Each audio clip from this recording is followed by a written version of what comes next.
한국교회는 세계 인권선언 기념일인 12월 10일에 즈음한 주일을 인권주일로 정해 지키고 있습니다. 인권주일은 엄혹했던 독재정권 시절부터 인권을 억압받는 이들을 위해 기도하며 힘써온 한국교회의 역사를 상징합니다. NCCK 인권센터 소장 황인금 목사를 만나 한국 사회 인권 현실에 대해 들어봅니다. 목사님 안녕하세요. 네, 안녕하세요. 지난 12월 10일은 세계 인권선언 기념일이었습니다. 한국교회도 이맘때가 되면은 인권 문제에 주목을 하죠. 인권 주일도 정해 지키고 있고요. 한국교회의 인권에 대한 관심 그동안 어떻게 표현되어 왔나요? 1975년 12월 8일부터 14일까지 전국에 있는 6개 도시에서 처음 인권주일이 제정됐습니다. 1975년이면 한국 사회가 굉장히 좀 독재 정권 하에서 어려웠던 시절인데 뭐 그 당시에 사실 인권이라는 말 자체가 개념 자체가 한국 사회에서 굉장히 낯설었고 먼 나라의 이야기였는데 인권위원회가 창립되고 나서 1년 만에 인권 주간을 제정하게 된 거죠. 그리고 지금 한국 사회에 인권이 굉장히 절실하고 민주주의가 굉장히 지금 절실한 시기임을 고백하면서 신앙 고백으로서 하나님이 자유케 하신다라고 하는 주제를 가지고 인권 주간을 제정하게 되었고요. 올해까지 하면 벌써 47년째 지금 이 인권 주간이 제정돼서 지켜지고 있습니다. 예, 인권센터가 그동안에 이제 오랫동안 한국 사회의 인권 문제를 주목하고 역할을 해왔는데요. 위원회 시절부터 인권센터가 된 지금까지 어떤 역할들을 해왔는지 소개를 해주시죠. 그 48년의 여정을 제가 다 설명하긴 참 사실 이 시간을 통해서는 다 할 수 없을 것 같고요. 다만 74년이라고 하는 좀 엄혹한 시기에 인권위원회는 한국의 민주화를 위해서 가장 먼저 일을 했고, 특별히 교회가 어두워지는 세상에서 어떻게 빛으로서 그 일들을 감당할 수 있을까? 여러 일들을 볼 수 있는데 아마 이제 모교기도회라고 하는 걸 아마 기억하시는 분들이 있을 겁니다. 당시 민주화를 위해서 열심히 일했던 이들이 구속되거나 쫓기거나 할 때 그들을 응원하고 지지하고 또 보호해주는 역할들도 했었고요. 특별히 그러나 이제 사회 운동으로서만이 아니라 신앙 운동으로서, 신앙 고백으로서, 교회의 신앙 고백으로서 이 일들을 좀 감당해 왔죠. 그래서 어쩌면 사회에서도 또 시민사회 운동에서도 보호해 줄 수 없는 이들을 보호해 주는 좀 피난처가, 도피처가 되기도 했고요. 특별히 공교회의 이름을 가지고 교회는 사실 이런 이들을 보호하고 이들을 보호하면서 그리스도의 정신을 펼치는 거다라고 하는 신앙 고백을 하고 있는 거죠. 그리고 인권센터의 정관에도 사실 그 얘기가 나오는데요. 인간의 존엄에 관한 성서적 신앙에 입각해서 인간의 보편적 가치인 자유와 평등 세상을 실현하는 데 앞장선다.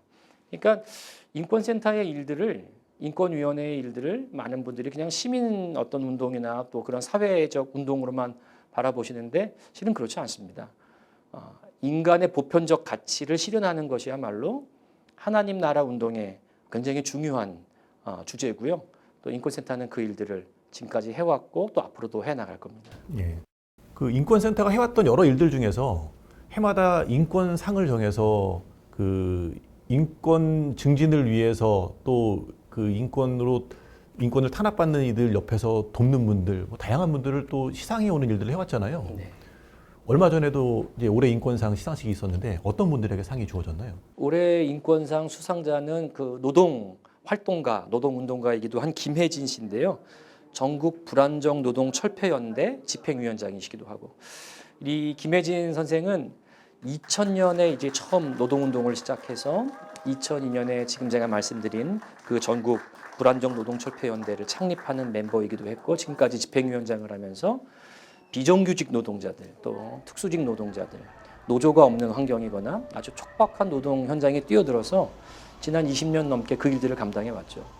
아마 내노라 하는 우리 모든 이름만 대면 다 아는 굵직한 노동 사건들이 있었는데 우리 이랜드도 그렇고 한진중공업 피망버스도 그렇고 사실 이 모든 현장에 이 김혜진 노동가가 활동가가 열심히 그 일들을 감당했고요. 바로 얼마 전에 그 쌍용 자동차 손해배상 그 일이 대법원에서 파기환송되는 일이 있었죠.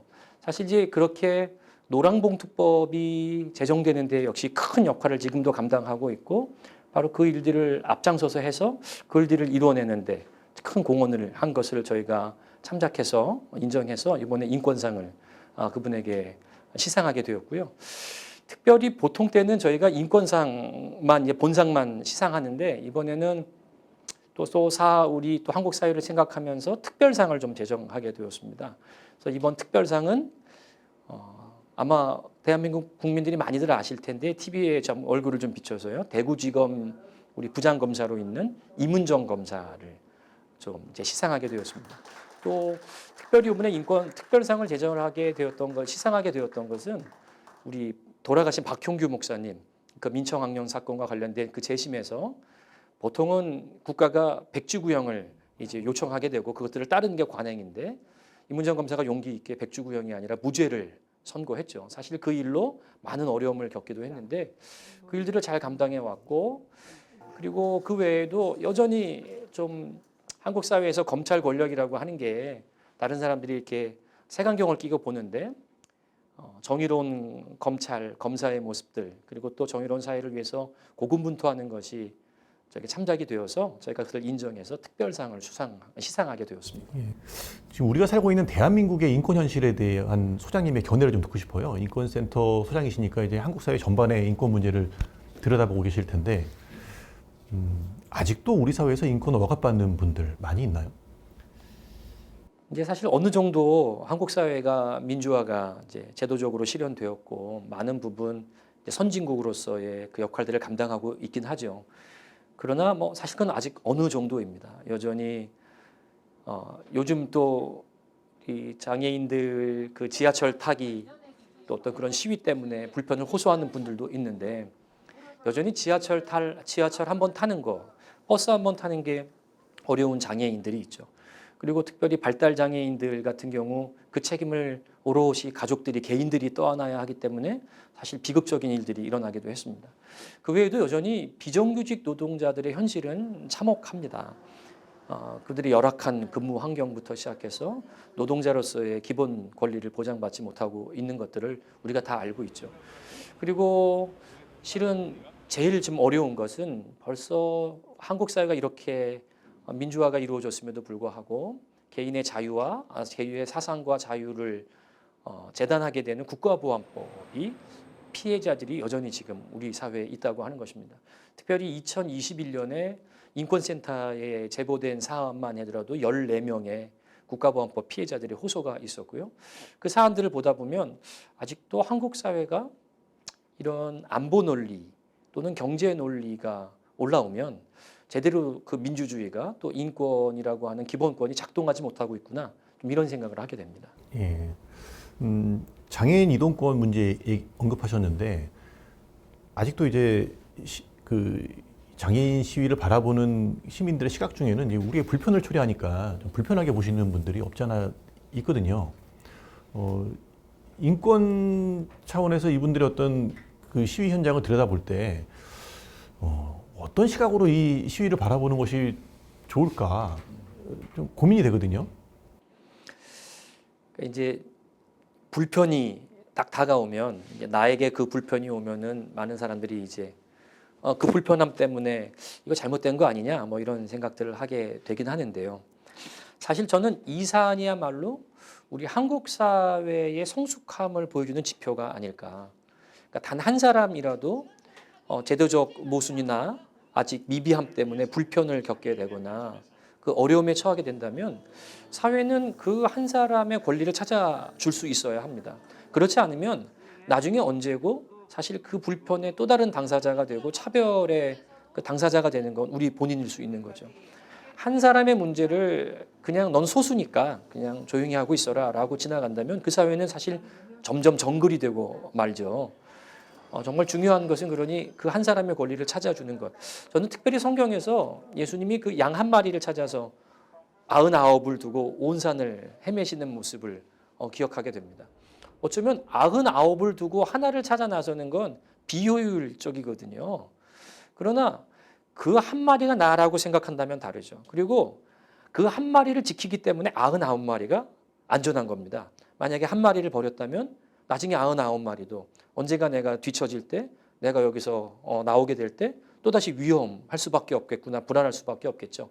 한 사람을 지키는 게 사실 온 세상을 지키는 첫걸음이다. 그러기 위해서는 사실 불편도 감수할 수 있는 게 성숙한 시민사회가 아닌가. 그리고 바로 그 일을 신앙 고백으로 말할 수 있는 곳이 교회가 아닌가 싶습니다. 예. 우리 사회가 이제 민주주의가 실현이 됐다고 평가들 하고요. 또 경제 성장도 많이 이루지 않았습니까?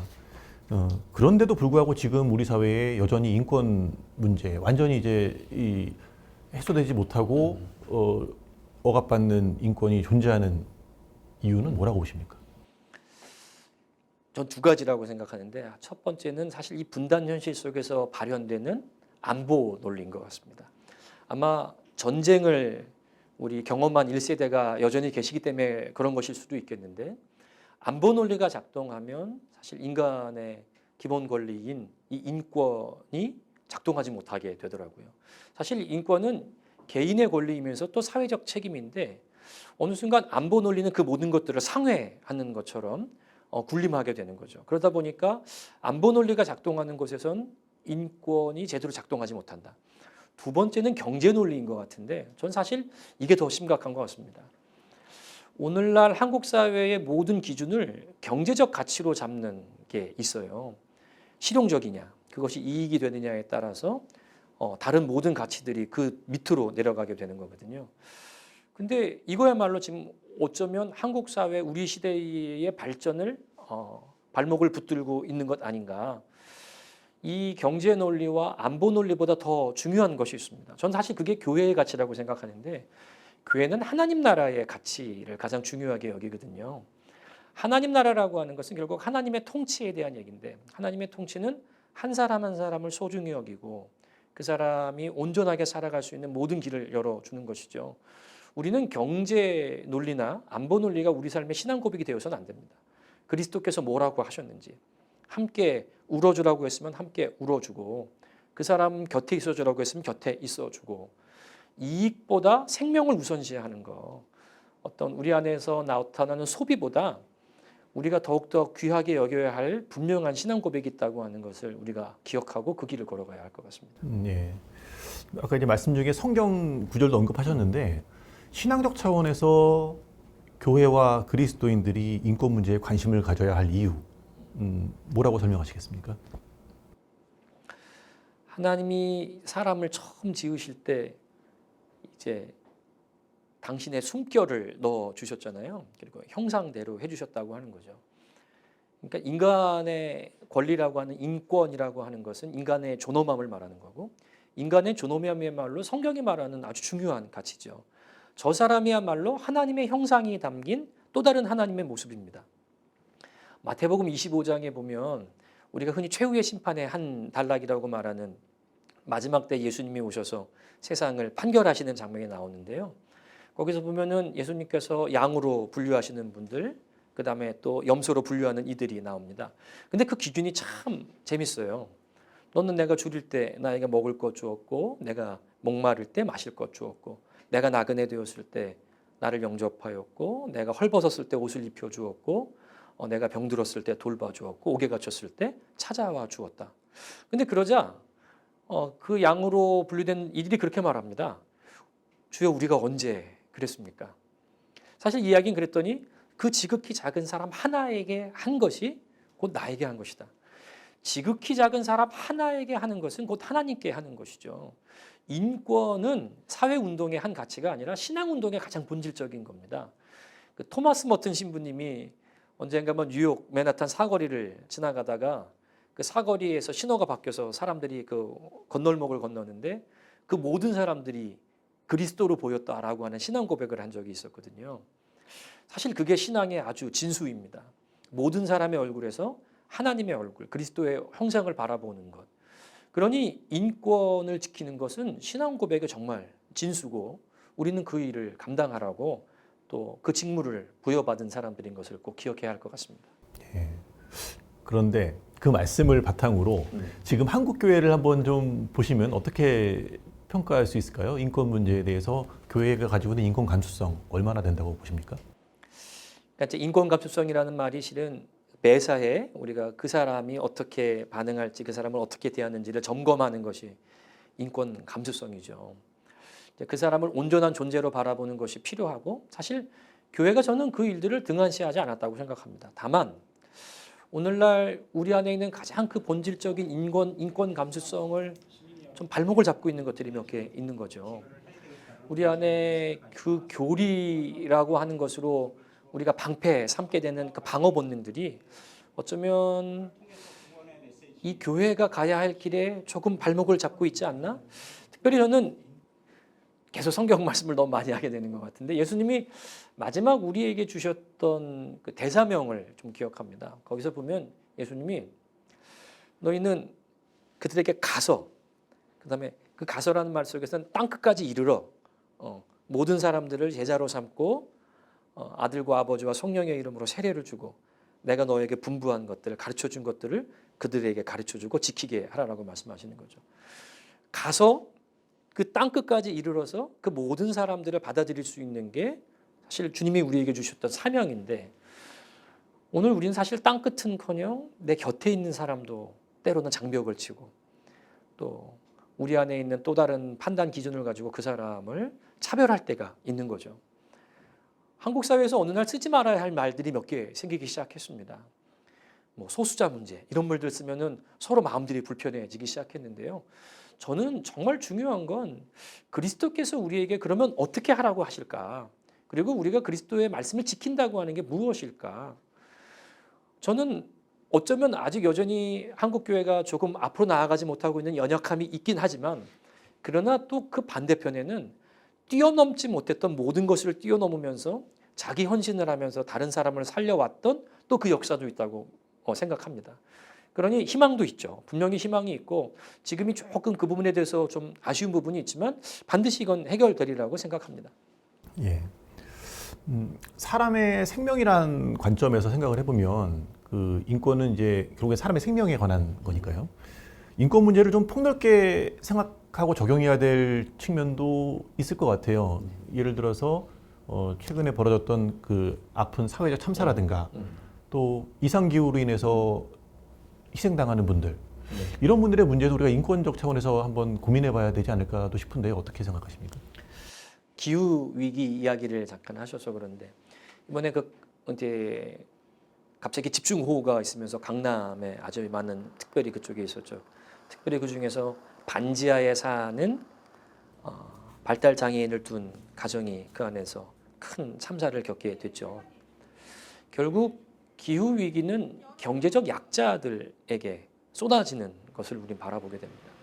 기후 위기만이 아니라 어느 순간 이 한국 사회에서 이 경제 위기, 경제적 약자들이라든지 자신의 삶을 방어하기 힘든 이들이 내몰리게 되는 거죠. 근데 앞서 말씀드렸듯이 인권이라고 하는 것이 개인의 권리이면서 사회적 책임인데 이 사람이 보호받아야 할 그 권리가 그 사람의 경제 능력이라든지 지위라든지 그 사람의 어떤 출신 성분에 따라서 달라지면 안 되는 거거든요. 그러니 인권에서는 우리는 어쩔 수 없이 가장 약자들을 주목해야 되는 거고 기후도 마찬가지고 가장 약자들이 지금 어떤 처지에 있고 이것들을 어떻게 받아들여야 하는가 어떻게 받아들이게 되는가 이를 더 관심 가지면서 우리가 좀 더 귀 기울이고 주변을 살펴야 할 것 같습니다. 예. 세계 인권 선언 기념일 그리고 이제 인권 주간을 맞아서 그 인권에 대한 말씀을 좀 나누고 있는데요.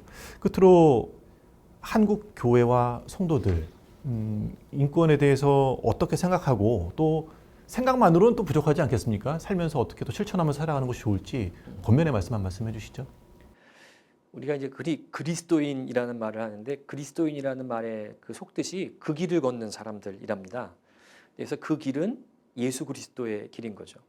그분이 길이시기도 하고 그분이 가신 것이 또 우리에게 그 길이기도 합니다. 마태복음 산상수훈에서 마지막 말미에 예수님은 이런 말씀하십니다. 주여 주여 하는 자마다 천국에 이르는 거 아니다. 그리고 아버지의 뜻대로 하나님의 뜻대로 사는 사람이 되는 거다 이런 말씀하시거든요. 저는 신앙이 몇몇 교리를 외우는 것으로 다 했다라고 생각하면 안 된다고 생각합니다. 교리를 외우는 것이 아니라 생활이 되어야 하는 거죠. 생활 신앙인이야말로 정말 우리에게 중요한 과제이죠. 감수성하고 비슷한 말인데요. 내 주변을 돌아보면서 지금 내 주변의 이웃들은 어찌 지내고 있는가? 그리고 나의 말 한마디가 나의 행동 하나하나가 그들에게 어떤 영향을 미치고 있는가를 생각해야 되는 겁니다. 우리가 교리를 잘 알고 성경 말씀을 잘 아는 건 매우 중요하죠. 그러나 결국 그건 내가 그렇게 살기 위해서 있는 거고 바로 내가 그렇게 산다의 기준은 예수 그리스도이신 거죠. 그분이 우리에게 하셨던 말씀이 있잖아요. 내가 너희를 사랑한 것 같이 너희도 서로 사랑해라. 사실 예수님이 우리가 뭐 그렇게 대단한 의인이어서 대단해서 사랑하신 건 아니거든요. 우리 존재 자체를 그대로 받아주셨고 우리 당신의 목숨을 바쳐 우리를 사랑하셨다면 사실 우리도 그래야 합니다. 우리가 여전히 서로에게 연약하고 부족함이 있지만 서로 사랑하는 일에 사랑하는 일을 내 삶의 가장 중요한 가치로 여기고 그 일을 위해서 내 생활을 바꿔나가고 다시 점검해 나가는 것, 돌아보는 것. 그것이 성숙한 신앙, 성숙한 교회, 또 바로 성숙한 신앙인이 될 때 한국 사회가 또 바로 서지 않을까 그렇게 생각합니다. 예, 인권이라고 그러면 좀 무겁고 좀 거대 담론 같은 느낌이 좀 드는 게 사실인데 사랑이라고 언급하시니까 딱 와닿네요. 예, 사랑을 실천하는 것, 네. 이웃에 대한 관심을 갖는 것, 네. 그것이 결국엔 인권을 실천하는 삶이군요. 네. 예, 목사님 오늘 말씀 감사합니다. 네, 감사합니다.